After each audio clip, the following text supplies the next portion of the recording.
Welcome to this week's episode of Being Human. I'm here with Antionette and Otti. Antionette is a professor of HR at the Uni of St. Gallen in Switzerland. Otti was formerly COO and Chief Transformation Officer at ING. They're both the co-founders of a new project, Good Organizations. Antionette and Otti, welcome to the show. Hello. Maybe we could be also co-founders because, I'm Swiss, so in that sense. Sorry. Co-founders and co-founders. Co-founders, great. Good. So I thought I'd open this show. It reminds me of Timur Singer. They actually have in their life science company, they have a mascot cow, which is, I think, a very good idea. So maybe something to learn from. Right. Okay, so I wanted to open this show with your statement on the homepage of goodorganizations.com, which let's go for this. So during the last centuries, we have fallen prey of a neoliberal myth of unbounded individualism and social Darwinism. We have become happy slaves of our own limited narrative and got trapped in a system of consumerism and dehumanization. Our economy is failing to enable shared and sustainable prosperity and devastating our planet. Whilst modern feudal lords have amassed money, power, and control, time has come for revolutionary change. We must collectively re-embrace a humanist purpose. We must rebuild our organizations with virtues and wisdoms, courage and compassion, and with the best of knowledge, practices, and insights. But above all, we need to learn how to become the conscious and caring leaders humanity needs. Bravo. I just thought that was such a wonderful kind of call to action. In these times. It really gets me going, that opening statement.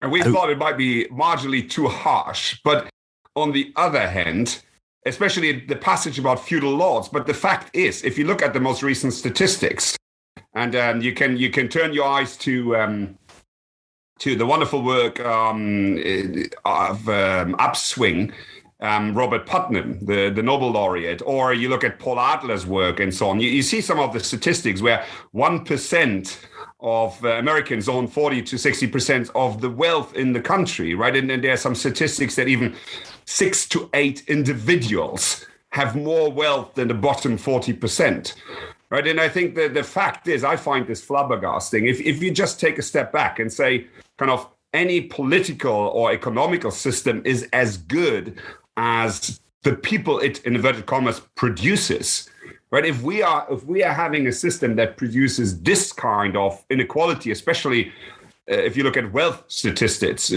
so not only salary, but kind of accumulated assets, right? And where many people who, when, in again, US statistics, would require a $400 emergency cash, they would kind of have to indebt themselves or ask friends because they don't have that amount of money ready anywhere. I mean, this is sad.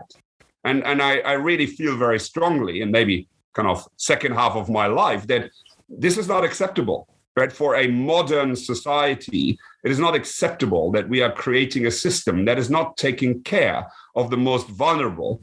And actually, as Antionette is always saying, is burning kind of in exorbitant amounts of liveliness, of aliveness. Life is too precious to be kind of tortured in kind of modern suffering machines as organizations, or in states where people kind of need to fear for their survival in the 21st century. But it is just unacceptable in my books.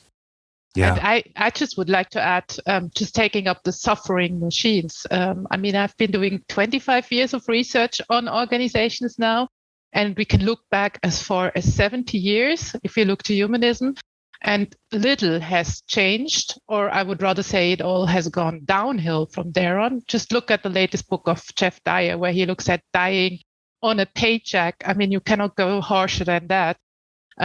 But unfortunately, the statistics here show exactly the same, and on this level as well. And I just find that gross. And I ask myself how to change it. Obviously, research alone doesn't. So that's why we are at the revolutionary point here. It does feel like that, doesn't it? We're just sick. What I love about this work is you talk about prescriptions ultimately for, or at least suggestions of directions for organizations, but you start at the society level. And I think it's so important. I think it's important to zoom out. It does feel like we're somehow sick as a society. We have more material wealth at any time in history, and yet we're all dying in our work. We're suffering as societies, and something needs to shift, and it requires revolutionary change. I can't help believing. And maybe on the revolution. So one, I think you're absolutely right. We need to look at change in an interconnected, systemic fashion, right, between individual, organizational, and societal. On the other hand, this is one of the key explorations that Antionette and I are kind of entertaining, is this notion of morality, which for many people has a bit of an anachronistic slant, right? So moral philosophy, that sounds boring and sounds very kind of something that we have left behind, right? Normative morality or rules that we should abide by. And hence there is an intrinsic conflict between an evolving system that, like you mentioned, is going into the wrong direction. So there's emergence, but it's not emergence that is helping, and therefore a necessity to contain that system in a positive way, which cries out for kind of some rules, some more normative agreements, right? Even voluntary agreements. Henry Mintzberg talks about this declaration of interdependence, where voluntarily self-determined adults come together and say, this is what we owe to each other because it's for the good of all. And I think we've lost this spirit. But also, and we were talking before we started about kind of recycling and circular economy and how we individually can help. It's actually not easy.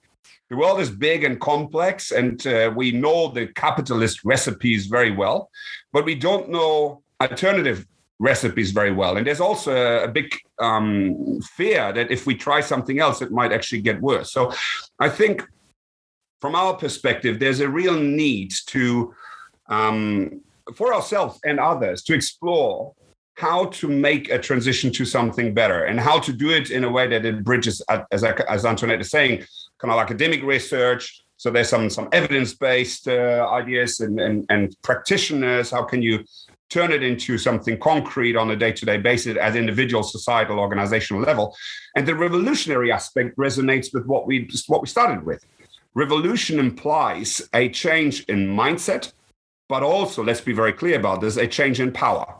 It means a more in our perspective, a more decentralized use of power, a wider engagement in people in decision-making in the institutions of democracy, but also inside organizations, right? So if we maintain the existing power base, and you were talking a little bit about agile earlier, right? If nothing changes in terms of who holds the powers and how decisions are made, let's not kid ourselves. Nothing changes. That's not a revolution. So the revolution sounds bombastic to a degree, but what we mean by that is we need to have a change in the way we think, and we need to have a change in the way that we structure, and especially who holds power how. Right. And I think, I think one of the seems to me as I think about this, and you talk there about unbounded individualism. So perhaps part of this revolution is bounded individualism, right? It's the idea that I need to start putting limits on my own. This is the way I read it, right? I need to take on, you talk in other articles about virtue ethics, like this recommitment to me leading a virtuous life, and that being a part of this. And just as I was reflecting over the weekend, we've got young kids, and we went over to another friend's house. And he's got like a house they've got a house which is like maybe 20 or 30% bigger than ours. And that's got my head spinning. Like for like an hour of me in that house, I'm like, well, what should I, wouldn't it be great to have this much more space? And, how could I be getting some more money so I could get a house that big? And, what our mortgage like if and that's spinning away in my head. Right, and because you talk in the article, "Stop the Suffering: Good Organizations Wanted." We've all become mini capitalists, right? We're all trying to self-optimize, so our little capitalistic life could be a sort of, I suppose, hold more capital, and we can be bigger consumptive units. But that return to no, just hang on, what's important in my life? Like, what's the path of virtue for me? Not how big is my house, like. There's this revolution that needs to happen at a societal level, but also in terms of the boundaries we set ourselves as individuals, it seems. Yeah, I think you touched two things or several things, but I mean, maybe just start a little bit with the mindset again, because we were starting with that here, is individualism is good, competition is good. That's what we learned. And that's the worldview we imported everywhere. And that's why you kind of instantly light on and think about, I need to have a bigger house here.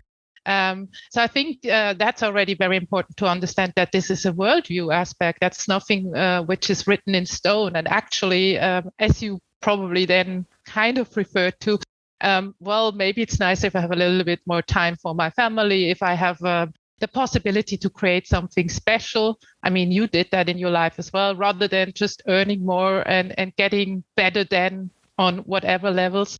So I think that's the first important thing. And you know, the sad thing is we have imported that everywhere. We have imported that into our organizational logic, but also into research. It's exactly the same. So all we're looking at in research is how can you get better? So we are only looking at performance with everything we do. It's not better in terms of virtue, right? As you say, it's better in terms of performance. No. We have stopped looking at that with very few exceptions. Of course, business ethics still looks at it, but then they never look at organizations. So I think that's already the first start. And I guess, Otti, you're now going through the structures and the power back. But I just wanted to say already realizing that and seeing how we are trapped in these different systems, don't even see that all we're doing is kind of cementing that worldview.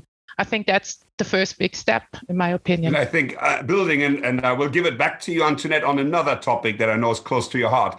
I think, Richard, what comes up is one, the individual perspective, right? Because I've been 25 years in transformation, and one of the very basic experiences is if the we have to do something doesn't become the I will do something differently tomorrow, guess what? Nothing ever changes. Right, and Otto Scharmer says this very nicely. He says we have to bend the ray of reflection from the system back to ourselves. In other words, we have to look into the mirror more often, right? Go on to that famous balcony, as we say in coaching, with ourselves to figure out kind of to what degree are we using what Aristotle would have called phronesis, so good judgment in our day-to-day, minute-to-minute, moment-to-moment decision-making. To what degree are we slaves of our own emotions? To what degree are we slaves of the societal conditioning that we all have been growing up with, from schools, from families, from work environments, and so on? And to what degree do we actually understand morality? What is a good worldview, right? What does it mean to be good? Like you said, what is a virtuous life for us? These questions are hugely important, but if you're like me, nobody has ever kind of taken my hand, so to speak, and say, Otti, let's have a chat about this. Right, there are the kind of people talk anthropologically speaking, talk about the lack of rites of passage. The elders that in kind of ancient societies were there to accompany the kind of apprentices, the youth of the people to become fruitful members of society. Right, we don't have them anymore. We have this. Not only do we have a cult to have a bigger house than our neighbors, we also have a cult of eternal beauty, eternal youth. Right, we're avoiding that question of we have to die someday. We might want to have a legacy. There might be a more spiritual, more meaningful way to look at life. We're avoiding these questions, as Manfred Kiss-Vries says in his last book, at any kind of length. Right, and Manfred says the meaning is the difference between making a living and making a life. And I think we have lost this, the capacity, but also we have lost the collective nature of this reflection. Because guess what? It's very difficult to reflect these deep questions by yourself. And that's what I have experienced as well, right? Very often what you need is like solidarity groups, other people around you that you can learn from and that you can exchange with, right? And many people in this fail fast thing that we have invented, right? Which of course is utter nonsense, but we have lost that. We said just go about fail and then kind of maybe adapt. Well, maybe we want to think a little bit more at the start. But one thing that I wanted to give Antionette back on this one is the relevance of creating community and the notion of virtue, which is very automatic at individual level. how to translate that at organizational level, because that is one of the key questions we're posing ourselves. And I don't know, do you want to go a little bit into that, Antionette, in the context of trust and solidarity? Well, I mean, I think it's essential for each and every one of us to understand that we are part of the community and that the living a virtuous life always has something to do with contributing to the common good. And the question, of course, is how to get there. In a certain sense, how to create that community, and of course also how to create the community which still is also very mindful that humans have their own dignity, their own life, their own diversity. And I think that's going to be a big part of what we are going to try to really put together. How can we have this more of this common good spirit in the organizations, whilst being very mindful that we cherish diversity, that we cherish this individual development, because a virtuous life is all also about your own development, about your own quest. How can I lead a virtuous life? And that's not so easy. And I believe that trust plays a big role here, because trust is kind of giving you both. Trust, if you are trusting, you allow others to flourish in their own fashion. But it's also the trust in each other, which makes us able to see that we have this common good together, and that we can kind of co-create and learn from each other in a very rich way.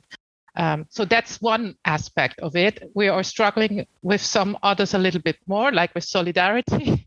But I mean, we are quite sure that this community aspect, or maybe it's more the common good aspect, is a very central one if we want to turn away from that pure individualism, consumerism, competition kind of mindset we are still embracing also in new management books. But that's maybe something we later are taking up. Right. I'm interested in what is your struggle with solidarity? What's that? Well, Otti, maybe you are going to talk about that.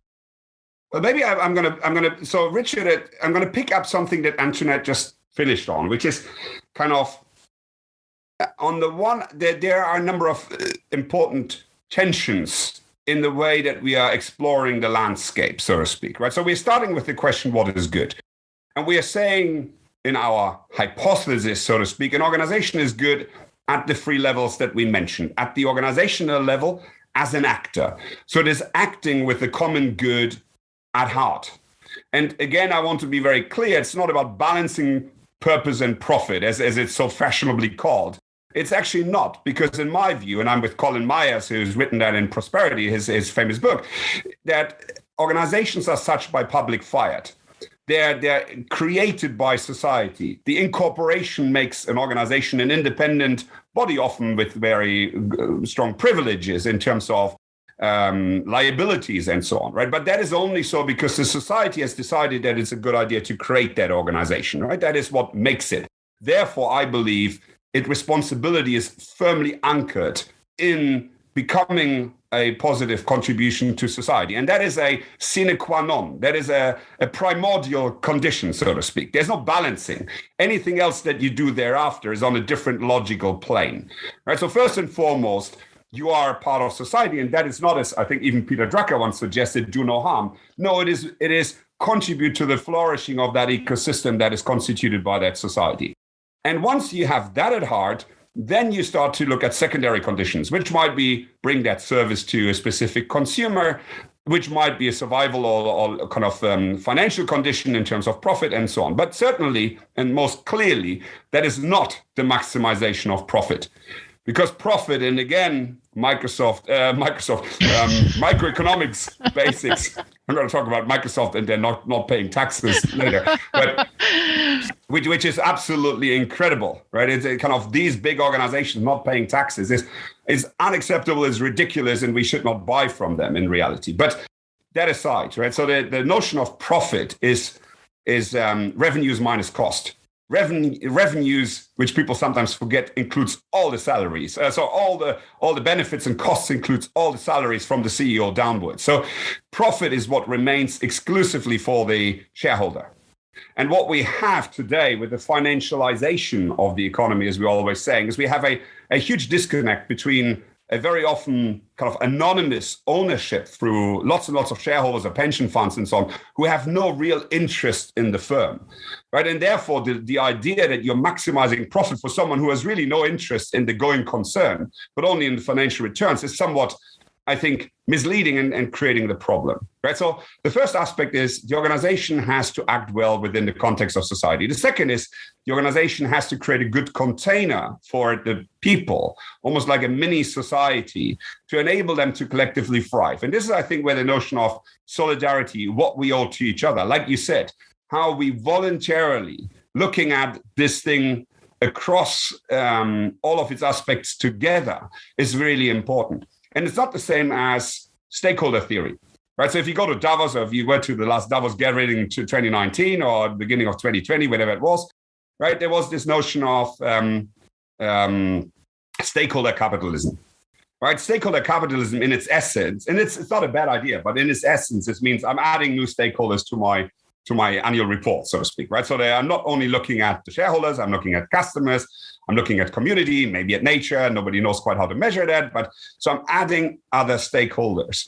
I believe that is not quite the same as saying I'm taking care of what Antionette calls the common good, because every stakeholder has their own agenda. And it doesn't necessarily mean it adds up back to what is best for everybody. This is what Rousseau called the difference between kind of the majority and the common will, so to speak. And then finally, it's the breeding ground for the individual. And here I'm with Bob Keegan, who talked about deliberately developmental organizations, where the organization becomes a breeding ground for the flourishing of the individual. And again, to your point, therefore also has a responsibility to help the individual to become good in their own way. Whatever that means for you and I and Antionette, right? What is our good life? It's going to be different for sure. But wherever we find ourselves in organization, right, assuming that we're 60+% of our waking hours behind a desk somewhere, has a co-responsibility to allow us to achieve that good life in our lives, be it only through those container of work. But that indeed is the last point I want to make in terms of people talk about the future of work. The problem with the future of work is it's almost like the work is the victim of the future. And because before you know it, when you talk about future of work, you're starting to talk about automation and AI and smart technologies and so on, and how work and the workers have to adapt themselves to maintain productivity and maintain profit. Well, and I beg to differ. I think the real conversation is about what's the work of the future? What do we want work to be? Do we still want to work? If so, why? And if so, how? How can work become something that adds to the flourishing, to the liveliness, to the kind of living energy of this planet, as opposed to being just a resource, just an input to an equation, which we already know is ultimately damaging, at least in part, the sustainability of this planet. Antionette, what's your view? Well, I'm just kind of reflecting that this just shows how important it is that we understand the business as a moral business in the end, because it all comes back to the same understanding. You would only think about, I have to self-optimize in an agile context in order to be a higher valuable resource. If the worldview or the ethics is wrong, in my opinion. And that's why you have to start really with what you were first elaborating on. What is the business of business? And I think the contributing to the common good is the business of business first and foremost. And that I think is really important. And then, of course, I think then you can really start to try to build in whatever ways, whether we should call it building or not. I mean, I'm still kind of a positivist, probably a little bit more coming from that direction, or just attract or make sure that we have this possibility, that we know what the common good is we want to contribute to, that we have this community, that we enable this community, that above all, in my opinion, get rid of a lot of things which are kind of making it impossible, because we have ingrained competition, nasty competition into our companies. We have ingrained that money and status is everything into our greed even. I mean, greed is so strong. We have ingrained that into our organizations with all these bloody incentive systems we're working with, and so on and so forth. But I think it really starts with the first question. So what is a good business? And I also agree with Otti. We wouldn't get the license to operate if we weren't able. I mean, obviously, we got the license to operate and we're abusing it, but we're not going to hold it much longer if we're not going to answer that question properly. Right. Yeah, and there's several things you touched on there. One was the agile point, and I love in your article, Stop the Suffering, Good Organizations Wanted, is that agile's like lipstick on a pig. And you talk about what agile tends to do is allow a team to learn, but what it isn't doing is allowing for the development and learning of the whole system, right? It allows a team within the system to learn. And I think that's really important. And that's why I think, as I was saying before we came on the call, I find myself sort of edging further and further away of some of the agile, and even, as you say, Otti, the sort of the teal conversations is because they're not really looking at this full perspective, individual worldview, organization as an actor in society and society as a whole. And you've got to take this sort of revolutionary styles, looking at all through those lenses to get that impactful, meaningful, sustainable change. And yeah, I think you're on to the right track with this. And maybe there's one thing, Richard, which we haven't touched on, which, I mean, this is, I don't want to make this sound simple. And I also think many people, be that agilists or teal disciples or so, I think they're earnestly trying to find solutions. And as Antionette said, in spite of that, there hasn't been a lot of progress. So we really need to look. If it was easy, someone would have solved it a long time ago. So we cannot fool ourselves that kind of suddenly Otti and Antionette come on, and Richard, we come on stage and we kind of deus ex machina, as they would say in theater, we've solved it. This is difficult. And I think this is also difficult because there's a normative moral perspective, as Antionette is saying, what is good? And I really feel we have neglected this. And I'm personally responsible. I've been a leader in many situations in many enterprises. And I've been, as has been claimed in literature, I've been morally mute. I've never asked those questions. I've also never been trained in those questions. And this is, as Gary Hamel is always saying, I mean, it's funny that in management, in spite of all these changes in the world, very little has changed. There's no fundamental management innovation in terms of theory since Williamson and Jenkins and Friedman, right? So for 30, 40 years, there's nothing new. Which arguably are not even management innovations. Which arguably is not even, here you got the professor. Anyway. So there's a lack of engagement with the morality question in my perspective. But let's also be clear that this is a complex world. And to a degree, human organizations have always been complex. But the moment that you move away from bureaucracy, where self-management enables a much wider variety of viewpoints, of opinions, of ways to interact, things become ever more complex. And complexity, as we know from complex adaptive systems and complexity theory, is kind of withstanding, to a large degree, deterministic, sequential, linear thinking. So there's an innate tension between morality, which is looking for universality, so to speak, and complex systems, which is all about contextuality, right? Yeah. It's all entangled. You cannot actually predetermine what the consequences of your actions will be, and it's ever emerging, right? So you have an innate challenge between these two concepts. And in that regard, I think, like you say, so one, the agile perspective, if taken as a methodology, is doing neither. It is not addressing the morality, because people are actually still kind of stuck in a capitalistic mindset where becoming more agile is a means towards more profit. And funnily enough, if you read half of the business ethics handbooks that I've written, business ethics is always positioned as a means to attain profit, which is ridiculous in itself. And then on the other hand, agile is not necessarily addressing all of what we know in terms of complex systems, especially what you just mentioned, the entanglement that even transcends the organization as such.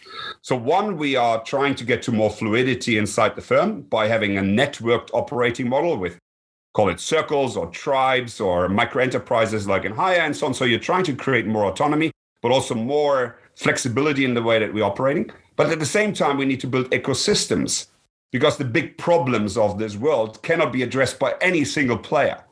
And I would argue not even any single player in business. We actually need to create ecosystems that transcend the economy, where we have actors from multiple constituencies like politics or NGOs and organizations together trying to address some of these challenges.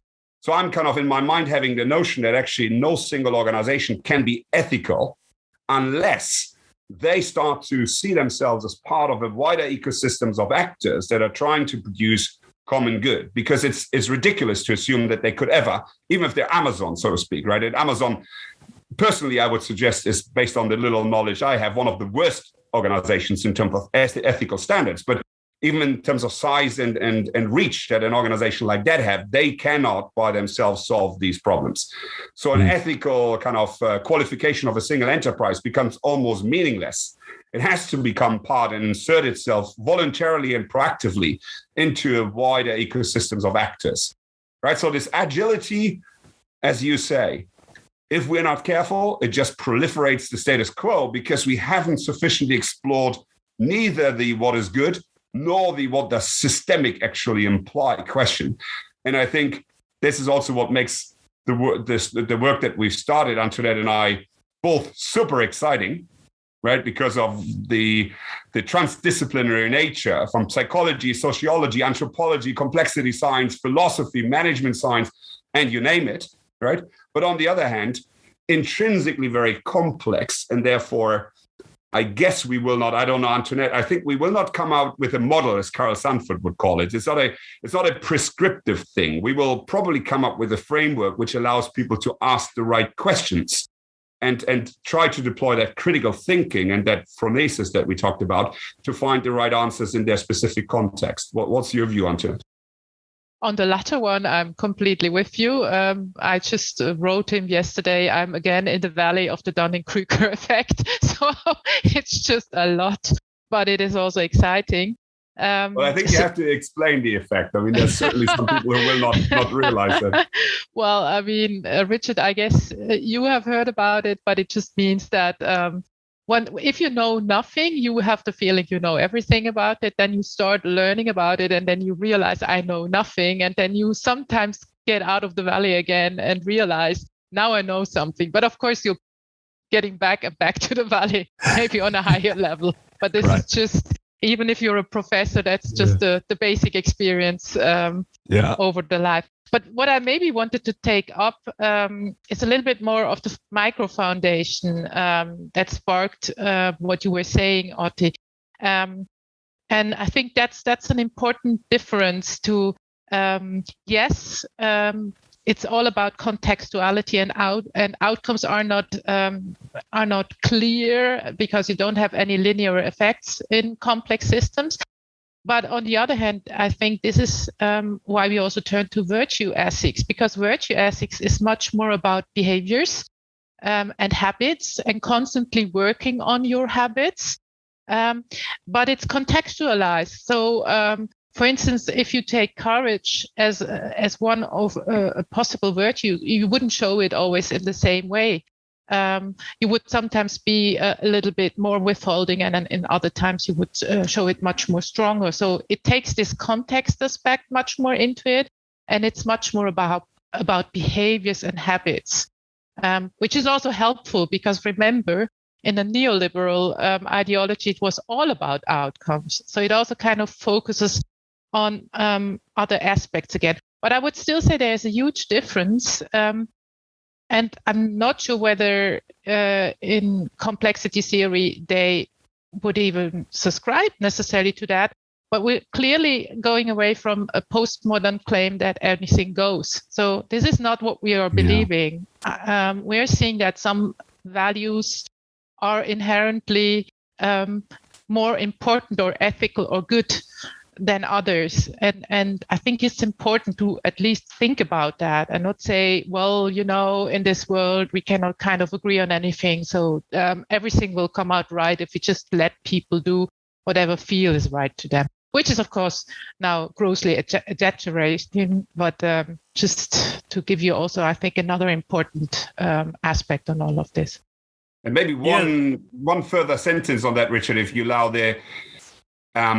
we're actually starting to talk about the European kind of model, almost like a European alternative, because what we believe is we kind of have moved towards an American neo-capitalist model, also in the way that we are structuring our enterprise, is very focused on entrepreneurship, right? If you read Gary Hamels and Michele Zanini's Humanocracy, right? This idea of creativity and innovation is really what we're aiming for. And I think we are probably going back to what Antoinette calls the ehrbare Kaufmann, which in German is the trustworthy, merchant. The trustworthy entrepreneur. Yeah. So this trustworthiness is something that I think some people would claim. And I know Stefano Zamagni, for example, of the University of Bologna, one of the people who I think we will be speaking to very shortly, is suggesting that the European model that was built a little bit on the corporation model in Germany, but also in the UK, if you think about John Lewis partnerships, for example, and in Italy, in terms of some of the developments on the cooperatives in Italy, there was a kind of a European model, which was much more founded in some of these virtues, which has been very quickly let go at the beginning of the last of the 20th century towards going with the American version. And I think there's a little bit, and maybe that politically is not entirely correct to say we are creating an alternative model which is European in nature. But on the other hand, I think it might also serve to put the light a little bit on the differences between what we are suggesting vis-a-vis, as you said earlier, Richard, what the prevailing dominant hegemonic mindset is around us. And I think we might need to create a stark contrast so that people can actually see the differences. Because the problem is if you're in this treadmill, you don't even see that there are alternatives. So maybe by creating a stronger model and maybe even by calling it European, it could bring some people back to looking at these virtues. And final point on this, I think virtue versus value. Some people might use it as synonymous, and it is not. That value, let me be a little bit facetious here. Value is what you have if you go to Canary Wharf and go into the big banks and see what is on the posters and PowerPoints. That's the value. And then I leave it to people to decide whether they believe that is executed or not. Virtue is. Well, there's very good research in the fact that people are not at all aligned with their values and find them, in fact, completely irrelevant to their job. Some majority. I will endorse that claim, and I look at some of the statistics, right, where 51% of people believe managers are not honest. And then 91% of people believe in some recent statistics that actually the current system is only bringing benefits to shareholders. And whatever you write in terms of your values being ecocentric and people-centric, that people are our biggest assets and things like that, actually nobody believes that. 56% of people, which I find stunning, believe that capitalism is doing more harm than good.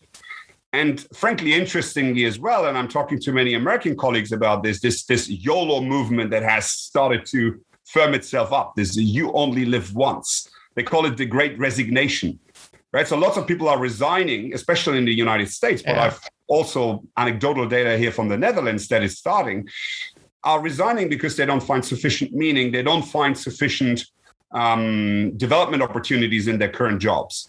And it reminds me a little bit, and I want to be really careful in a historical sense to draw comparisons, but after the plague, which arguably, of course, was even more disastrous than our pandemic, but in the Renaissance, right, in the Italian city-states in the 15th and 16th century, you had this movement after that deadly plague that people really took a step back and said, I want more meaning in my life. I only live once. And you had this flourishing of arts, of the economy, of the citizen state, and the city. So I think my hope is maybe something similar might occur here, right? But of course, on the other hand, you have the opposite, right? If you look at some of the recent statistics on democracies, on free speech, on these kind of pandemic strongmen coming out of the crisis, it might also be that all the wrong lessons are heeded. But again, values, therefore, as you say, people don't believe in it a lot. Virtues, by conversely, are habits, right? Are so to speak, values that are habituated in terms of daily practices. And I think this is a little bit what has made us really think that the virtue ethics idea could be a good one, because It is focused on the individual as part of the community. It is pragmatic and practical through these specific practices. And maybe there is an idea that instead of focusing on the organizational culture, right, which again, proliferation of management literature. I've seen a recent invite to a seminar on culture strategy or how to change your culture to make more profit and things like that. Change your culture in half a year, as a colleague of mine asked me to teach. 5 days to change your culture, and then here are 7 steps for cultural change. I mean, frankly, most of this is really, as you said, not really changing the culture, because that very approach is just re-endorsing the existing culture. And I think maybe the notion of character of an organization might be more interesting to say, okay, which are the daily habituated practices that we could introduce in the form of existing management processes or rituals or other techniques that would bring about the collective flourishing, right, including what Antoinette calls like pro-social and ego-deflating emotions. Right, you cannot force people to be compassionate, but you can practice it. You can give people a little back the awe of the cherishing of the beauty of life, so to speak. You need to bring back something positive. It cannot all be the world is falling apart and therefore we have to act out of fear. No, it has to also be organizations are beautiful mechanisms to bring out the very best in humanity. Right, they allow us to do things that individually we could never achieve. That beauty, that essence of what we are and what we can do in terms of our creativity, in terms of our humanity, that is what organizations can enable. But it's been forgotten in that kind of hubristic search and chase and quest for profit. So maybe if we re-enlighten that spark of there's something more, right, maybe that will also help. But again, I think it has to be daily practices. There's a very strong context that draws us back into the old ways of doing things. So we need to install ways that allow people to at least see it. They can still make their own decisions as to whether they want to endorse it or not, right? But there's something which has been lost, which is very precious, and which maybe after this pandemic, people are a little bit more open to rediscovering. Well, yeah, I hope so. But then, of course, what's the pandemic what's come with it is a lot of people in a state of fear. Right. And the social distances and wary of their fellow man, don't even want to go into the office.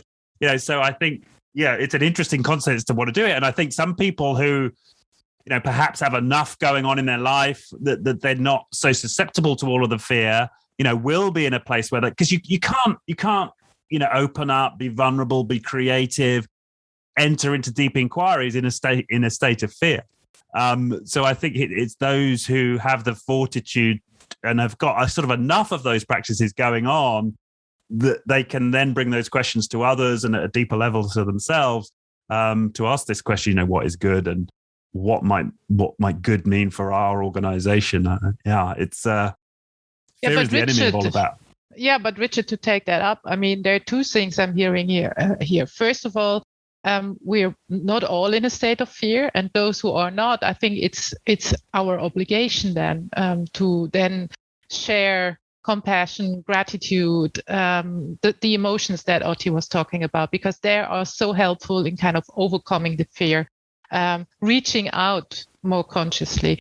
And I think we have seen quite a lot of people being able to do that as well. So we're kind of focusing on the fear aspect, but I think we saw a lot of other positive aspects as well, as I see it from the outside. So that I believe is very important. And the second thing is, and that goes probably exactly counter agility, we should stop that action bias we have in organizations. We need more reflection spaces. And I think that's so important. Because in theory, in Agile, we would have a time between projects where we would really reflect, but in practice, that's very rarely really a very long period where we reflect together. And I think that needs to come back to organizations to have that space. Yeah, and then it goes back. Something Emanuele Quintarelli told us recently in an interview, and Emanuele is, of course, one of the forethinkers of organizational development in terms of sociocracy versus hires, rent and hire models and others. But Emanuele said something that stuck with me in that notion of kind of individual versus collective, but also cherishing what the potential that we have. And Emanuele said, why would we make it a difference between kind of individual and collective flourishing? Maybe it is just about understanding that actually, as the Dalai Lama would say, if you kind of if you want happiness, make someone else happy. The trick is actually that there is no difference between individual and collective flourishing, because by the moment that I'm enabling someone else to flourish, I flourish myself. And I think this is a little bit where kind of what looks like a constraint from one side in terms of my individual freedom, going back to the initial argument, might not be one. That might be part of this intellectual prison that I've created for myself, where in reality, my only key to sustainable happiness and to flourishing is to understanding that, as David Bohm would say, separation is an illusion. We are just one, right? There is no, we have created all these categories and separations in our minds, and some of them are very useful, right? And as we said before we started the call, identity is a relational concept. I define myself in separation and difference to others. But in reality, maybe that transcending these categories might really be where that life energy can become its very brightest. And I think this is important because very often when we talk about solidarity, going back to that point, people see it as ultimately what you're telling me is that I should constrain myself or limit myself and so on. And I think, and again, Emanuele pointed me to this, and I think Antoinette and I will evolve this further, but maybe that is just the wrong lens, right? It's kind of, and we are not advocating Taoism to the very end, so to speak, this all-embracing, because I think it can also lead to inaction. The Wu way of the kind of the art of inaction sometimes can just lead to not acting when it's needed. And I think, again, in the European tradition, we want to act. There's too much suffering. We need to do something about it. But on the other hand, there's maybe some learning in the Eastern way of looking at things. And actually, we are all in this together, and not at an intellectual level, right? We are emotionally and at a spiritual level, we are connected.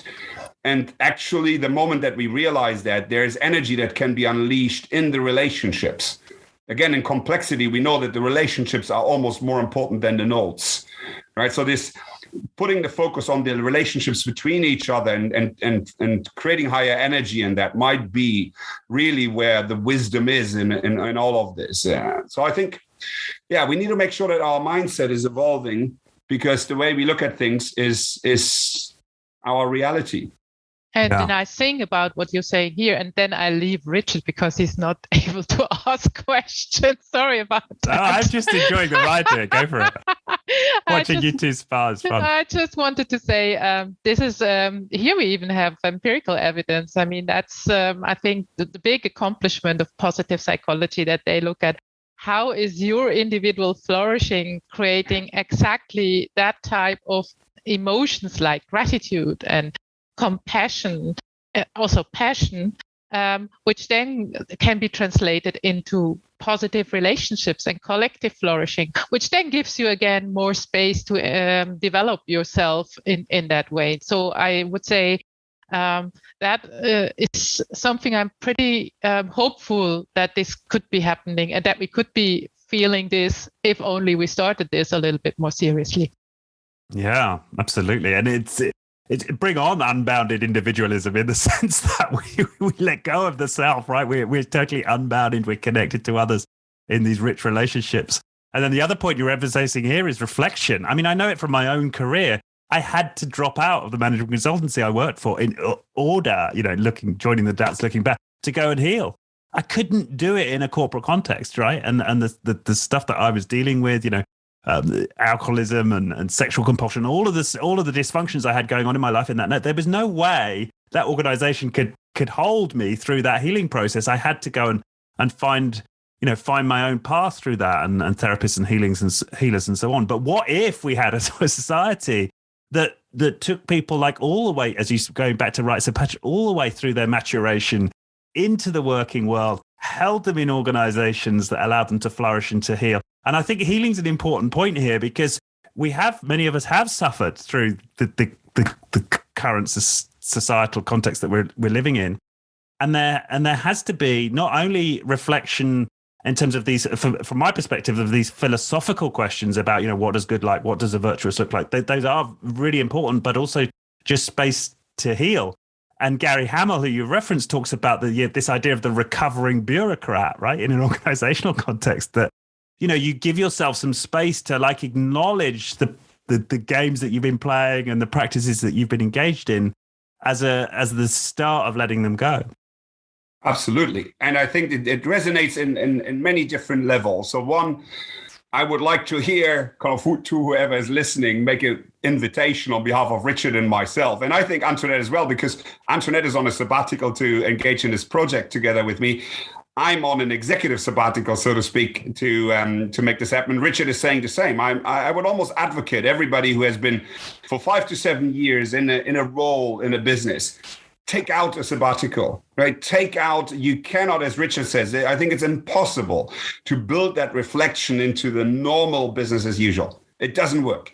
And there's lots to learn out there. And I think what I've discovered, and I think Antoinette would also endorse that, is that very often it's the liminal conversation with others who have different opinions, who bring in a different perspective, who come from a different world, that can make us grow in terms of the way that we enable critical thinking. And again, this critical thinking, I think, is really what is at the core of it. Whereas I say thinking, but I don't mean it in a cognitive way only. I think there's embodying. What I learned when it comes to psychodynamics of organizations is really, as a psychodynamic coach, and I think leaders have to become coaches to a degree, you're starting to use your body as tool, right? Self as tool. Because you're able to empty yourself of the emotions that you're feeling in the situation, and you're trying to just capture the radio signals of the system around you. And you're starting to take a step back from that and try to disentangle what is the underlying dynamic. If you take away the behaviors of the moment, what is actually going on underneath? And I think John Lurie talks about the organizational ecologist, right? So someone who can sense the signals of the correlations, the energy flows, the constellations inside the organizations, and is able to do something with that. Because our idea is always that if there's a behavior or a challenge, it's not the individual's fault, it's the system's fault. Right? So there's something in the system where, almost like an acupuncturist, you go in and you try to understand where's the energy, where's it stuck, how can you remediate the system? And ideally not you as the superhero, but you have the capacity embedded in your organization. Right? So agile becomes not only let's have tribes and squads and go with the standard rituals. No, there's also as Antoinette says, a reflective practice to go back and look beyond, look at, do we still have the right roles? What are the dynamics in the teams? Should we change the structures? Right? So you're creating a capability to think about yourself in the organization, inside the organization. And I think that is really what we want by truly agile at scale, so to speak, organizational learning, as Pete Senge would have framed it, right, as a type of business. So I think that is immensely important. But the point that you made on healing, I think there's, on the one hand, there's a bit of a warning sign coming up in me, because in coaching, we're always trained to not step into the healer stance.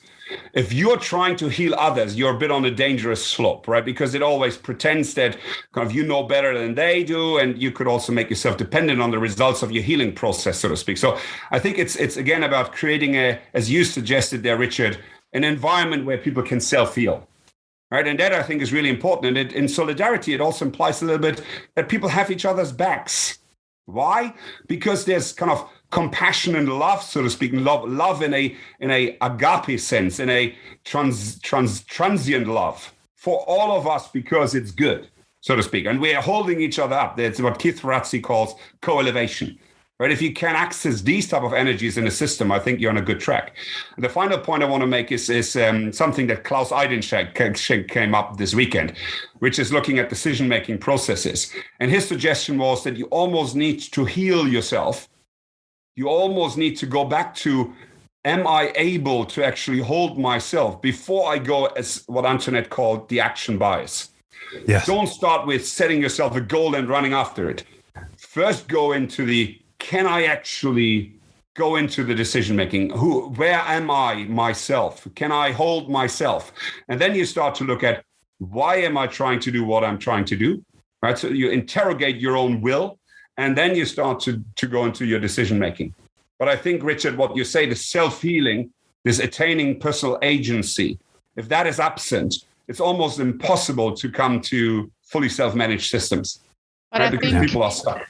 If we would try to kind of summarize what you were saying, and taking up Richard's point on healing, I would think that there are three things. First of all, do away in the system which creates that people have to heal afterwards. So maybe it wasn't because you were working in a system, but you had it before, but maybe it was the system as well that really fooled your problems. That's the first thing. The second thing is, again, get yourself that space. And I mean, as an organization, you can have also sabbatical as a reflective space. That's not new, but maybe should be used more often. And the third thing, I still believe that we need to be more having a higher affinity to feelings. I believe especially compassion is something which is really needed. And of course, other positive emotions can help as well, because they kind of reach out and maybe open you up to agree that it's easier for yourself to then start the healing. Because, I mean, we talked a lot about that we are being interdependent. In trust research, we see that kind of like, this is a fundamental vulnerability we all share. I am dependent on others for my self-worth, for my identity, for the regard, for the dignity I'm giving or attributed to. And hence, I do believe that these are aspects we can infuse into organizations much, much more. Even though, of course, the healing is something which in the end the person has to do himself, herself, I guess. So, but you can have much better conditions than we have today. Yeah, you can have much better conditions, but as long as our organizations are focused, have the action bias, focus on making the profit. There's no space for healing. No. In most of our organizations today. Well, the only thing I would say, and I agree with you that we have to tread carefully in helping others heal, but I could not have healed without having somebody holding space for me, right? I needed somebody to hold my space through it. And I just love this wonderful example I'll share of a complexity writer, Ralph Stacey and his co-author Chris Moyles tell this story of a hospital in the UK. And I think this perfectly illustrates the point, where they had a lot of falls amongst elderly patients on this ward. And they knew that they had this high mortality from these falls of elderly patients. So in their first attempt to deal with this, they looked at all of the problems in the processes where this was going on. They developed a bunch of objectives about how they were going to do better against these various metrics. They designed the new processes, and then they implemented these processes, and immediately they saw a drop in fall rates and a drop in mortality in this hospital. But within a year, they'd gone back to exactly the same pattern, right? And mortality and falls were exactly the same rate. So they took another approach where they took one of the midwives, who was a particularly skilled facilitator, not midwife, matrons, skilled facilitator, and she just held people in conversation and had them process, as she described it, their shame about the things they weren't doing for these elderly patients, right? That they weren't attending to this detail or that detail, and they knew deep down that was contributing to these falls, but they'd never had the space to share about it. And so the way I view that is this obviously talented mate took them through a kind of a healing process. And so without any of the objections, without any of the process of re-engineering or any of the metrics, what they started to see was the fall rate drop and the mortality rates drop. And it was sustainable. Like they came back 2-3 years later and they saw the same improvements. So that to me illustrates the sort of the difference in that one can take in organizations to change and the impacts that it can have. And I would build on that. What you bring up. So one, I would invite everybody to look at Stacey. I think it's a very nice call out. Also the Stacey matrix. And we were talking a lot with our friend Dave Snowden and about his Canadian model. But I think the Stacey model is very interesting because I enjoyed the fact that whenever there's greater complexity, what Stacey invites us to is dialogic organizational development. And I think one other aspect that I would pull out, Richard, of what you just explained is the dialogic nature. And I think what Antionette and I have seen is that kind of when you talk about structures and processes and rituals in organization, to a degree, they become a container for the individual agency and the dialogic capability of the organization. And with increasing agency and dialogic capability, so the ability to learn from each other, you're relenting on the containerized structure. So you're giving ever more autonomy to individuals and teams based on their capacity to be self-contained, so to speak, self-determined, and dialogic, and able to work with others. And I think that starts to introduce this notion of the living organization really as a flourishing system where this container, the structures and processes become the parental holding, we would call it in psychology, of the maternal energy, the play, the creativity, the experimentation. And it's constantly adapted to the capacity of the organization to expand itself. And then you can start to see a different metaphor to the traditional machine.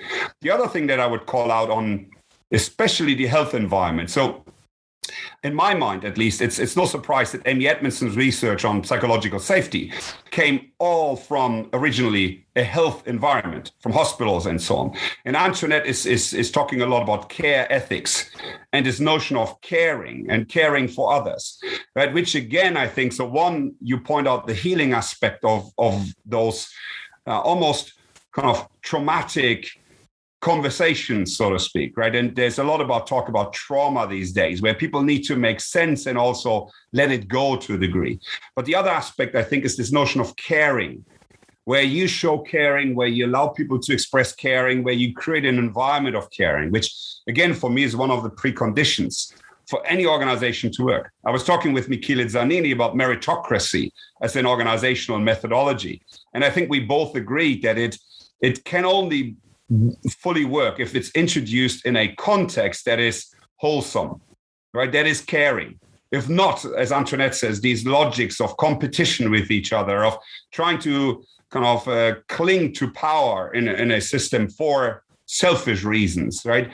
We'll take the best of ideas and just make it slave to that dominant logic that we're all encapsulated in.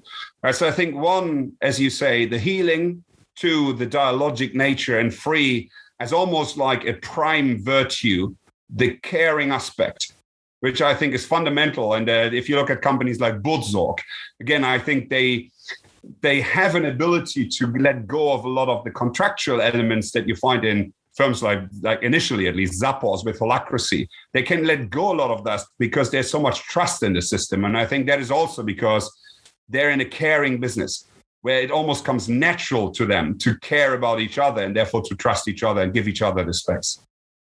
And maybe I can just use that for a small advertising. Please, Carol Gilligan, we want to talk to you. So, because she is the mother of care ethics, and it will be hard to get all these sages to talk to us, but we would really like to learn more about that.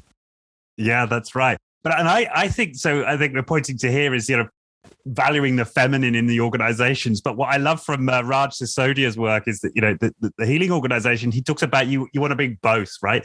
You want to have this healthy, feminine, caring, nurturing energy in organizations, but you also want the masculine that's able to enforce the boundaries and to say no. And I think so often now in modern organizations, we so often characterize them as being sort of overly masculine, but then often the masculine is missing when it comes to saying, no, that behavior is unethical. You can't stay here if you're going to continue doing that. Of course, you see it in the banks. You'll be familiar with it, Otti, right? There's this reticence to enforce ethical behavior, which often is associated with the masculine. Yeah, but I think this is kind of what when we're saying thwarting is really an important principle. We often talk about, or I have to say, I'm the one who's often talking about this, the no asshole rule, for instance. So I do believe that we need boundaries. If you look at systems which are really trying to kind of be virtuous organizations, they tend to have boundaries. And that's, of course, a challenge because we are now really navigating in paradoxes here. feminine, masculine, getting more fluid versus having a boundary. So that's going to be an interesting aspect. How are we going to make sure that we navigate these paradoxes with this moral compass in mind? And I agree with you. Although if you would work in my place, you wouldn't say that most organizations are feminine. But anyway, so that's just another point. Business schools I think are very masculine places. But anyhow. Yeah, no, I do agree I absolutely agree that I think for so many organizations we've swung way over to the masculine. And we need to rebalance towards the feminine, but of course we've got to keep that healthy expression of the masculine, at the same time. And I think this is also one. Raj Sisodia, of course, also together with the former Whole Food CEO, the inventor of conscious capitalism. I think a call out to Raj and the team. I am John Mackay, if I remember well. And then, of course, in the healing organization, together with my special friend, if I could call him so, Michael Gelp. Michael is another wonderful person who I credit especially for having written a book on the benefits of drinking wine for creativity, which I find absolutely stunning. So Michael is famous for his work on thinking like Leonardo da Vinci. He's also one of the few experts on the so-called Alexander techniques or embodiment techniques. So not only Raj, I invite everybody also to have a look at Michael's work, Michael Gelp's work. Really interesting. And again, to the liminal conversation, some characters that are really enlightening in just being exposed to these thoughts. On the healing organization as such, I would say I liked the book, but again, for me, it wasn't going to the nuts and bolts. And some of the stories were interesting. But again, the operationalization of this, exactly like you described it. So you need the paternal and the maternal framing. And I think someone like Simon Weston, with his very famous work on eco-leadership, would suggest you need them almost in sequence. You need parental framing to create the container for psychological safety. What are the rules so that we can feel safe? Right? In a coaching conversation, you always create this container first. Then you allow for the maternal expression of play and experimentation and maybe exuberance even, right? And this kind of playful, joyful nature that we should feel. And then at some stage, you have to crunch it back. And even thinking about Alex Osterwalder and kind of the innovation techniques, right? We know that you have to almost have like 100 ideas in businesses before one comes out that is really good. Then you have to crunch it back and you have to say no to lots of ideas for the one to survive or the few to survive to then scale them, right? So this kind of dance of creating the container, diverging, and then converging, like theory, U language.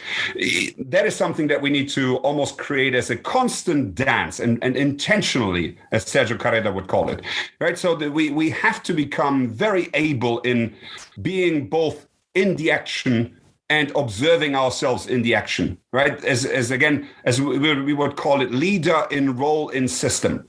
And you have to be aware of all these different levels in order to consciously direct or enable an organization to evolve and emerge and flourish, right? I think, and again, if you think about traditional leadership, I mean, I kind of from business school, that was the last time, and that was 2007 to 2009 that anyone put kind of formal knowledge into my head as a leader. And then we've been on endless leadership development seminars where, frankly, most of them were horizontal skills, how to communicate better or how to build a team or whatever.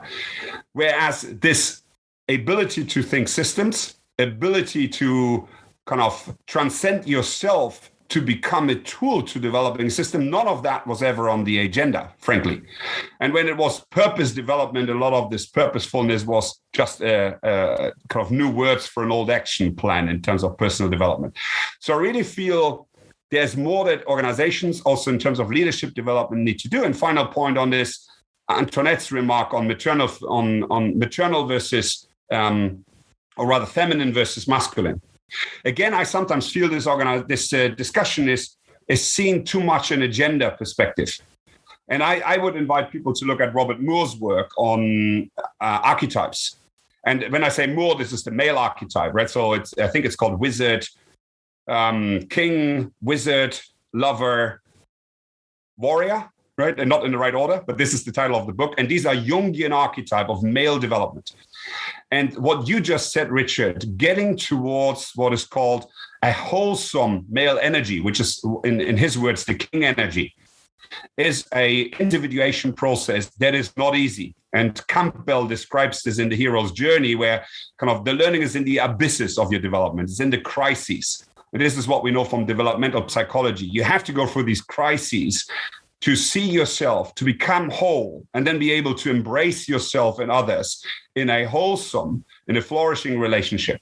And what I see, as Antoinette says, in a lot of the organizations where people have, as someone claims, being promoted to the kind of level of their incompetence, is that people have actually not gone on this personal development journey. And therefore, there's a lot of immature, mostly male energy around. And we need to help people, again, rites of passage, to move forward on becoming whole. And the same is true for female, by the way. The archetypes are different, and Antoinette knows better than I do, but there's the same. I've experienced many female leaders who behaved exactly like their male counterparts. So this maturity journey, whilst I guess in many regards easier for women, because they naturally embrace some of the more emotional and more community aspects of leaderships, which are so important these days. But they also, I believe, have to go on a similar personal development journey to truly become whole and be able to balance all these different perspectives and aspects of themselves. But Antoinette, what's your perspective on that? So I'm stressing the individual and the collective maturation that we need to enable.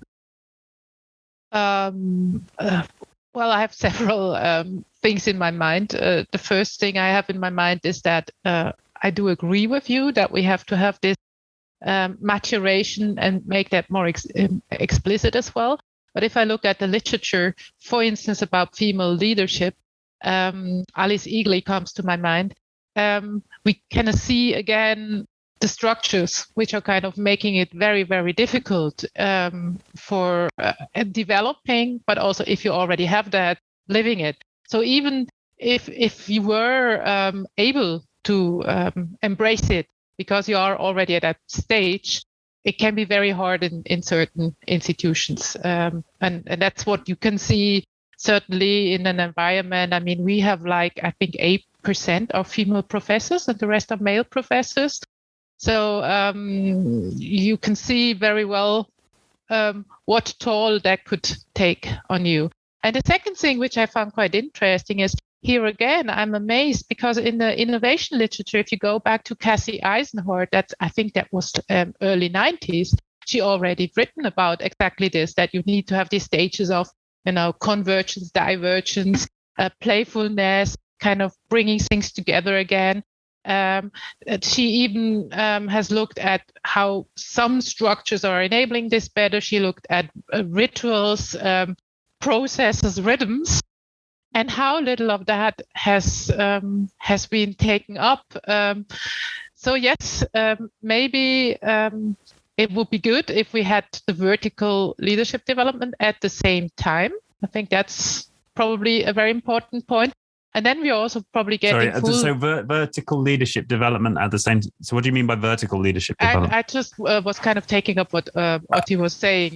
This leadership development, which is much more towards your personal maturity. A maturation, right? Yeah, maturation one. Sorry, yes. Maybe that's a German expression. We call it vertical development, but I wouldn't know that. It's not a term we use in science very often, by the way. So that's also interesting. It was actually introduced by the CCL, the Center for Creative Leadership. And vertical implies to the old team model of skills development, right? So they're actually, it's kind of inverted to a degree, because I think the horizontal axis is skills, whereas the vertical axis relates to mindset. Okay. And you can think about it like going up a mountain. The mindset thing is that the higher you go up, the more mountains around you can see, right? You can start to hold paradoxes. You can start to hold different perspectives on the same thing. So it's not just maturing your ability to execute. It's actually creating different perspectives on yourselves and the world around you. That is the vertical aspect. And again, I would we're dropping lots of names here for people who want to go a little bit deeper into stuff. So we do it a little bit purposefully, right? So on this vertical development aspect, I would invite people to look at Bob Keegan, The Evolving Self. right, which describes a developmental psychology model. The other is Bill Torbert, who has written about action inquiry, which is very much the same.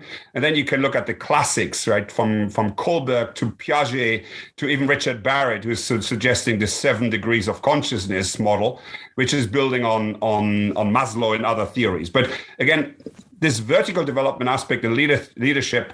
Oh, I need to mention a friend, John Knights, who's written Leading Beyond the Ego on what he called transpersonal leadership. So these are all methodologies to go beyond just training your skills and being able to grasp yourself and reality around you at, as Antoinette says, a higher degree of maturity and consciousness. And frankly, I would say if you don't do that work, Simon Weston would call it staying with the trouble, right? And what you have done, Richard, staying with your troubles and looking deeply inside yourself and healing them and starting to understand how you act. Forget about becoming a good leader, because the fact is, the truth is, you have to become a, inverted commas, good person, a good adult, before you can ever be a good leader. Yeah, But, and as you said, and with people not doing that word, you forget about good organizations, right? Yes, but I would still like to do just with the third point.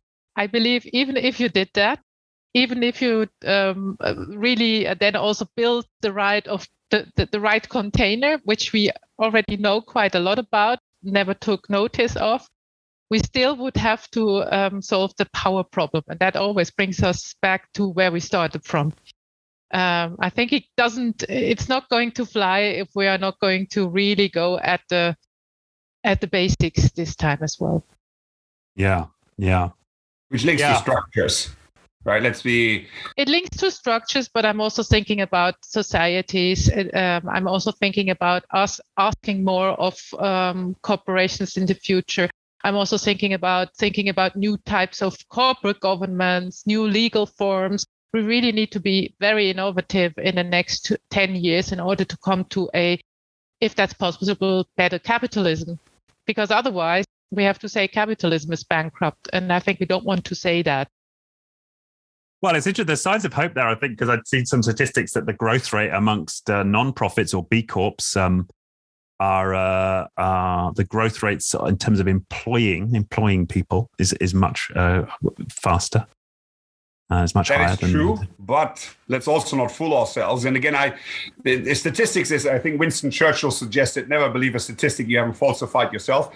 I think that the problem with statistics is what year do they refer to? Many are American. We don't have that many European statistics, and we have almost nothing that comes from Asia or Africa. But it still seems to hold that the large organizations, so above 500 people, hold more than 50 to 60% of employees and more than 80% of assets, right? So you still have, yes, B Corp movement is increasing. And there is also a notion that as Graham Boyd and so on in his book on Rebuild would suggest, we need to much more decentralize and look at local communities and local firms in order to solve our problems in a kind of networked fashion. But nevertheless, we have very high concentration in many sectors of our economy, and we have a very high bias towards large organizations holding the power, to Antoinette's point, either in terms of number of employees or simply number of assets, right? So yes, there are some good signs, but on the other hand, I'm of the belief that if we are not able to address the big organizations, and to Antoinette's point,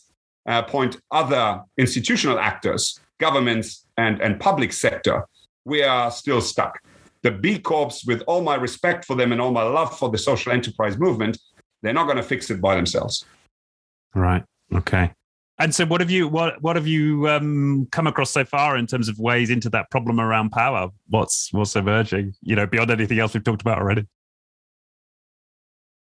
Lots of things, Antionette. I'll throw some balls to you if you want. I think on the one hand, power in terms of dialogue and communication. Our discussions on Habermas and Foucault. So, what is the role of power and also love, right? Inside an organization. Then I think power in terms of the structural aspects, as Antoinette pointed out. Right. So, what are the ways to make decisions? Right, and what can we learn from the political or societal sector?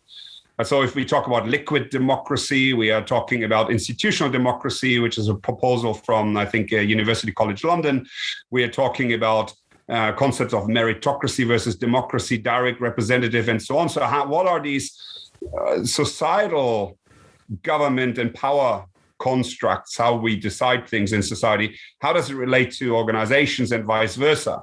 Right? Because people are, I think, quick to understand that governments are also businesses in their logic, but they're not so quick in actually doing the reverse and looking at, okay, what can we learn from politics, so to speak, in regards to businesses? And again, people are fooling themselves, because every organization is also a political organization, right? In the Platonic sense of politics being nothing else than kind of finding rules of how we interact and live with each other in a context of a kind of mini society, which is what an organization is, right? So this idea that business is separate from society is illusional, right? It is a subset of society, and there's no reason why the rules should differ. And I'm loving to quote my friend, our friend Tom van der Lubbe on this, who's always saying, when you go at home, do you do performance reviews with your wife every year? I mean, have you tried that once?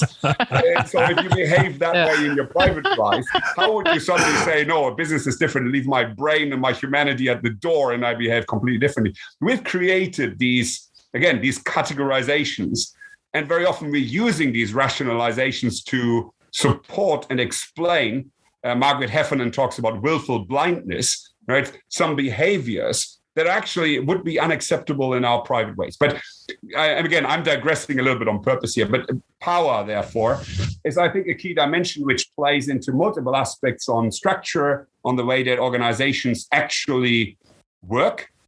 There's formal and positional power, but there's also just the power of being endowed with authority because of anything. It could be white privilege, so to speak, right? People being taller, right, or kind of endorsing a certain subgroup or majority opinions. There are many ways power is expressed, and not all bad.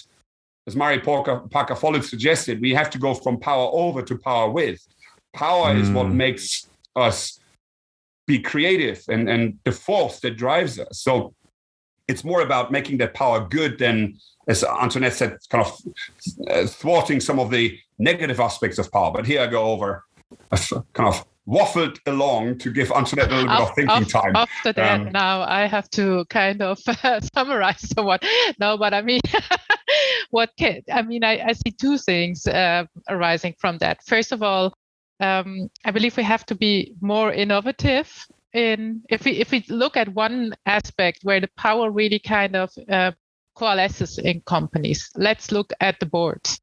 And I think we need to be more creative there in bringing them really into more this value, virtue, character creating aspect. And they can't do that if they only meet 4 times a year, if they have no ideas about the companies, if they are not kind of much more engrossed into the whole aspect.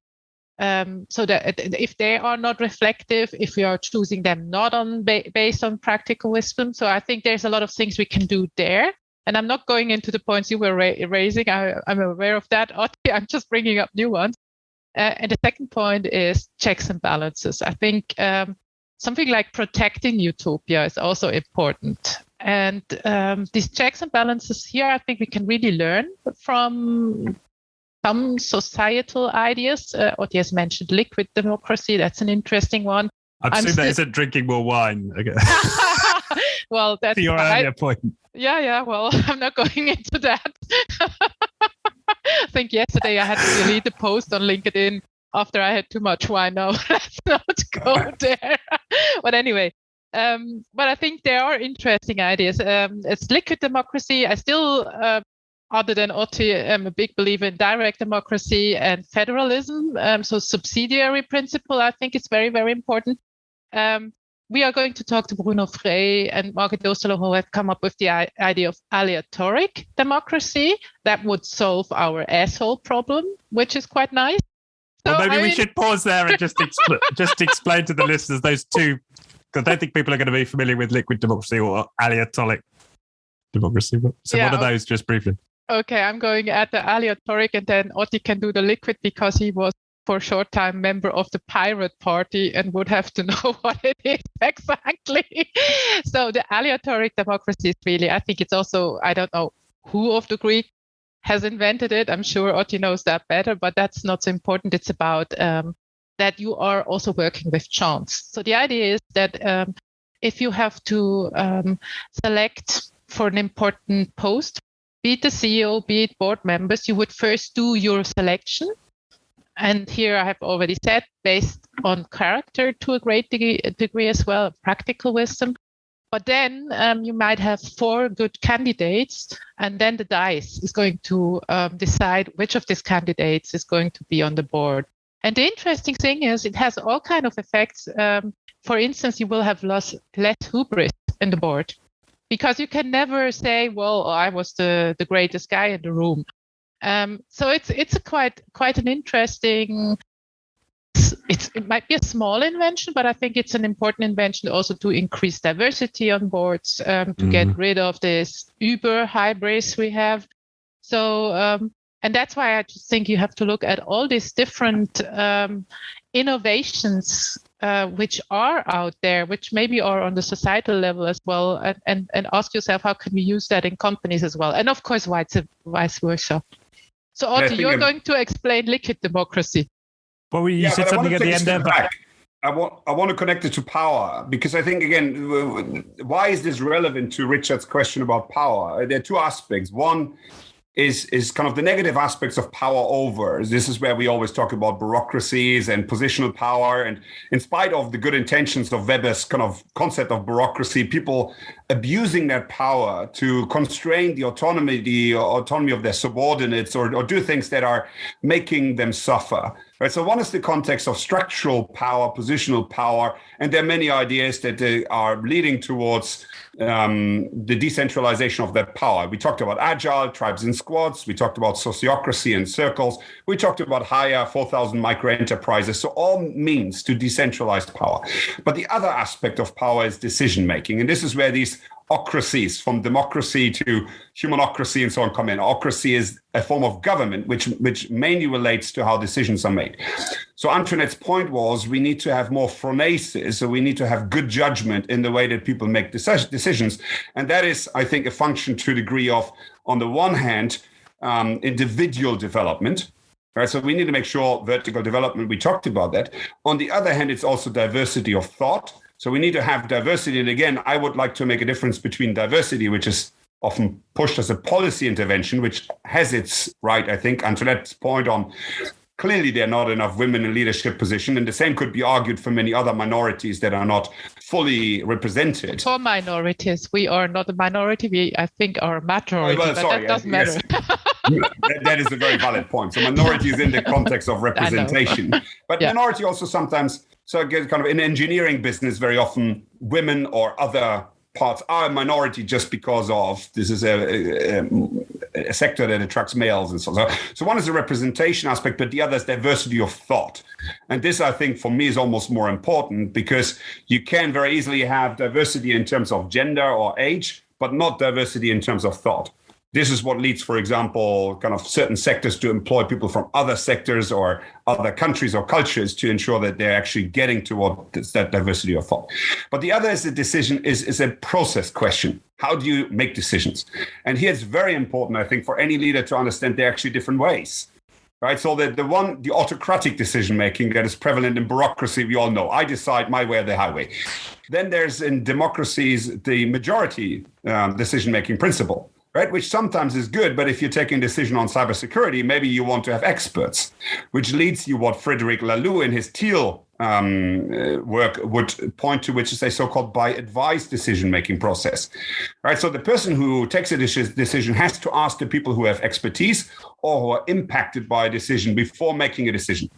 Right? Or then you go to sociocratic decision-making, which is the circle holds the accountability for decision. It might delegate the decision-making to someone, but in reality, what happens is that a proposal for decision can only be objected by in a qualified fashion. And it's qualified on the common good, right? On the common goal of the team.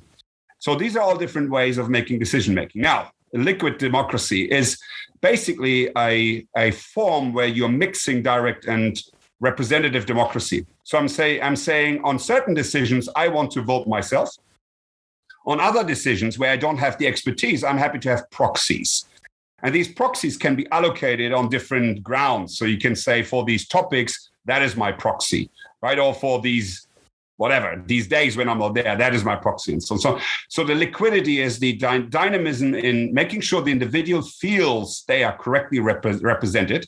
And it might not always be the one person who I've put in place because that's my local MP or something, right? It might require more dynamism. And this is also the notion of institutional democracy, where the idea is that our democracies have failed to actually ensure proper engagement and proper sense of being collectively accountable by the electorate in many modern forms of democracy. And therefore, we need to find new ways to give people the feeling it's actually theirs. Because the idea of democracy was the people is sovereign. And that feeling, I think, has been lost. And this is why we're seeing so many populist kind of people being voted in. I'm not going to talk about Boris Johnson here, because otherwise I fear I might not get to the UK on my relocation.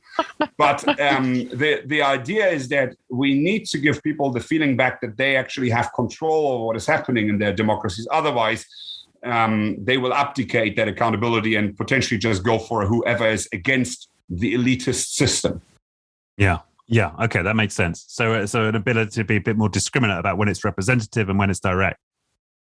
Yeah. And being clear, I'm a big favor what's the right word? I'm a big fan of sociocracy, and a call out to Ted Rao. Sociocracy for All is a website everybody should have had a look at, and James Priest, who are some of the proponents of this sociocracy, because it puts the common goal, the shared goal, and to a degree the common good, because these are sociocracy informed by Quakers. So there's an ideological philosophy, so to speak, or ideology behind it. They put that always in front of the individual preference.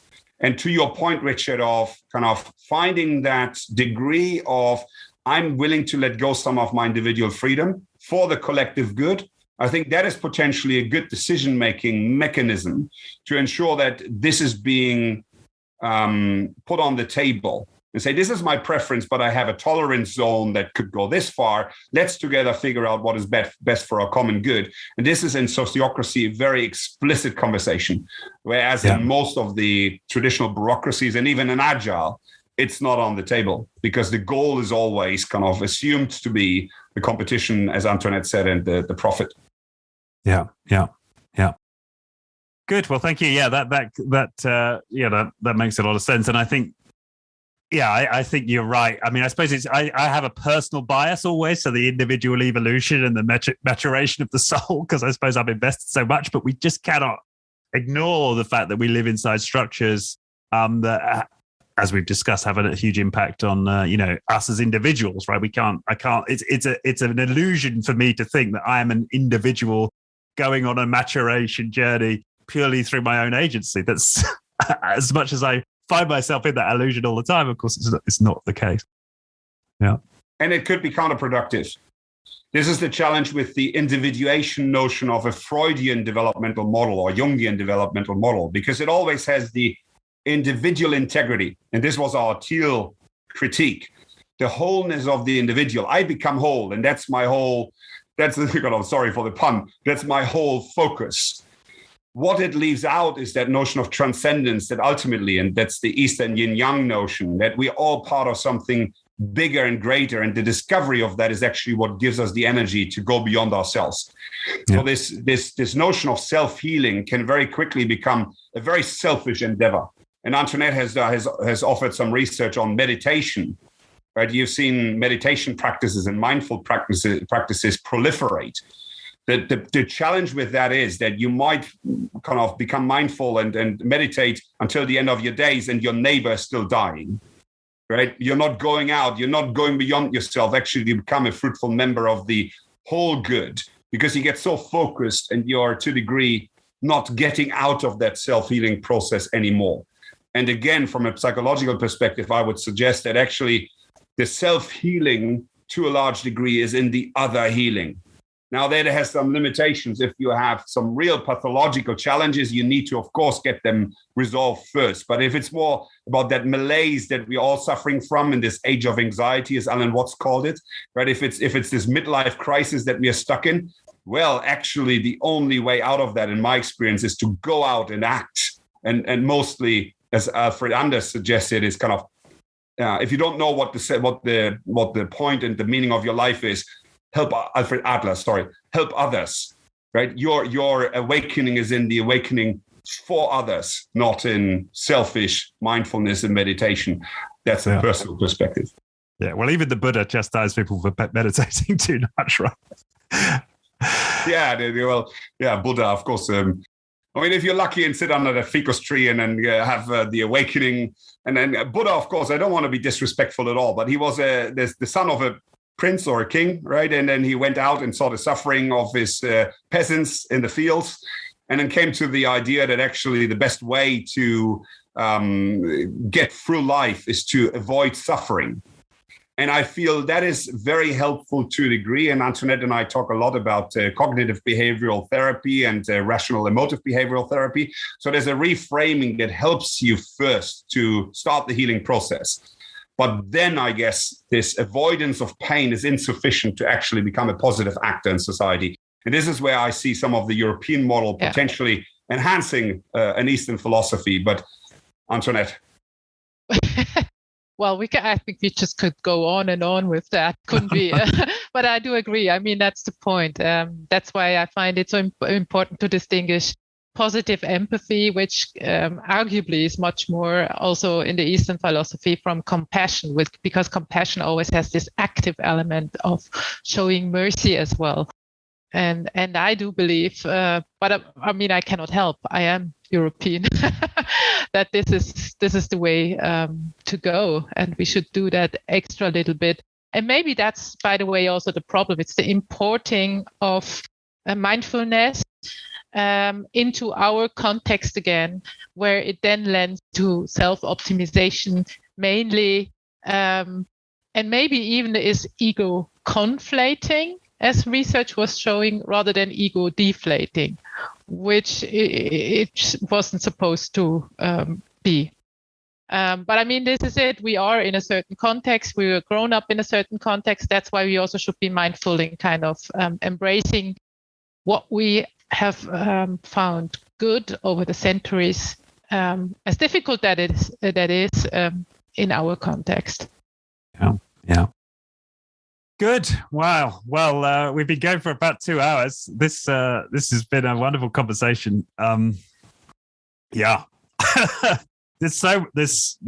I mean, the two of you are obviously so thoroughly researched in such a wide breadth of fields. I'm excited to see what the book, how you managed to pull all these three heads together into a single book. Well, I want to make the point. You're going to need a separate volume just for the bibliography. For each of for the biography, yeah. But I want to make this point. We started out with the idea not to just write a book, because books have seldom changed the world. I mean, something like Donella Meadows' report for the Club of Rome, The Limits of Growth, have had a huge impact. We couldn't possibly hope to have such an impact with a single book. So what we are hoping for, and again, today was brilliant. Thank you for for having us and for enabling and holding this dialogue. Is, I think, as Stacey suggested, the dialogic nature, us all being kind of fragmented individuals coming together and holding these questions together, and maybe starting to create better relationship amongst each other, and actually start to create collective emergence in a positive fashion. I think there's this notion that Meg Wheatley said, emergence is bringing like-minded people with similar values together and see what happens. Right? If we can overcome the fragmentation between all of us and start to create something together, which starts to change the context, because I think this is what, for me, again, has come out of this conversation. As Antionette just said, if we are reinserting some of the concepts and kind of management philosophies or methods into the wrong context, nothing is ever going to change. Right? So collectively, looking that's the central insight for me from this conversation. Yeah. Yeah, and I mean, again, there's a very last names dropping, Damon Chancellor, right? Look at the work on change that he's done on social network analysis. The only way to create collective behavioral change is by creating so-called white bridges, right? By connecting people with each other and then creating social trust and proof in the collective environment. And I think that's more than anything else what we're doing. We're going from door to door and starting to kind of talk to people, right? And hopefully start to create some resonance amongst and between each other. And then maybe, without forcing it in any sort of way, we will see a little bit of alignment and walking together, maybe in different ways, but towards the same direction. And I have a strong belief that there is still hope, right? But I also want to say people have to, pardon my French, get their asses off their couches and start to walk into the right direction and look at themselves, look at the mirror, as you pointed out, Richard, at the beginning, to see how can we become part of something better. And yes, it's going to come at a cost, right? It's not going to come for free, but we will have a much better feeling about who we are and why we are alive, as Oscar Wilde said, as opposed to just existing, because we are part of something thriving, something that could actually create a positive change for us and the people around us. And I think, maybe that's the point in life, right? Making a little positive difference, right? All of us. And again, I think dialogue is the way to get there. And I think what we have already realized, the main challenge, but of course there is also hope that we are conquering these main challenges, that we are all entangled in still competitive thinking. So I think this is really something we need to kind of leave beyond. That's my conviction. Really, really thinking, how can we find things that we value together and walk together in a certain direction, leaving our own whatever products, frameworks, silos we're coming from to a certain degree behind. That's a challenge, but a very exciting one. Let's put it this way. Touche. Okay, well, wonderful. Thank you so much, Antoinette. Thank you, Otti. So we'll put a link to the goodorganizations.com, right? Anywhere else we should send people? I mean, you've dropped a kind of a bunch of references during the course of the interview. We'll maybe pull out a few of those key ones and provide some links there. Anywhere else you'd send people if they want to go deeper on this? I would suggest what we're trying to do, because again, we're trying to hold a community of researchers, of free thinkers. Antoinette mentioned sages, so people who we feel have a really important message that we want to offer to the world, so to speak, also through the research we are doing. So on the website, I think we will try to create what is called a free thinker section and offer a lot of diverging thoughts from all and many of the people we mentioned today, so that people can create their own critical thinking on this. It's not what we, Antoinette, you, I, have in mind. It's everybody going on the journey to evolve both their cognitive kind of thinking, but also their emotional, their maturity, as we suggested. Go on that journey. And one thing I wanted to add, Antoinette, when you were creating the 3 points on that vertical development, I think the fourth one for me is, let's do it together. The only way that I've seen people really grow vertically is by going it together, creating vertical kind of solidarity hubs, creating kind of little clubs where they can share some of the challenges, share some of the successes. And then what Gallen called in psychology is consensual validation. So when people see that others can do it, I maybe can do it myself. I can give myself permission to go a little bit into that direction and try some new things out. And maybe we can do that together as a little bit of a solidarity group amongst ourselves. And join the club. It's join the revolution. That's a bit of the permission you've given me here. It's just to think and articulate this change in more revolutionary terms with a greater revolutionary zeal. Because I really do think it is. This is an overturning of the current paradigm. This isn't a getting a more adaptive enterprise, right? It really is revolutionary. I think that's more accurate, but what we're all describing here. Yeah. Yeah, and it's funny, to Antoinette's point, Pete Senge wrote the book, The Necessary Revolution. When was it, Antoinette? 1987 or 92 or whatever. It's we knew this for a while. Let's get our act together and start, as Richard says, I'll endorse this fully. Fifth revolution. Come on, be a revolutionary. Yeah.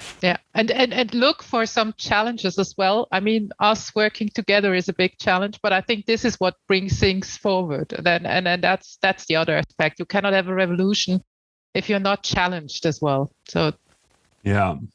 Well, on that we should close, Richard. Revolutionaries of the world unite. See you on goodorganizations.com. If you dare, right? If you kind of leave your fears behind, do what you have been too afraid to do. Come on board and let's make a change. All right. Bravo. Thank you, Otti. Thank you, Antionette. That's been wonderful. Thank you.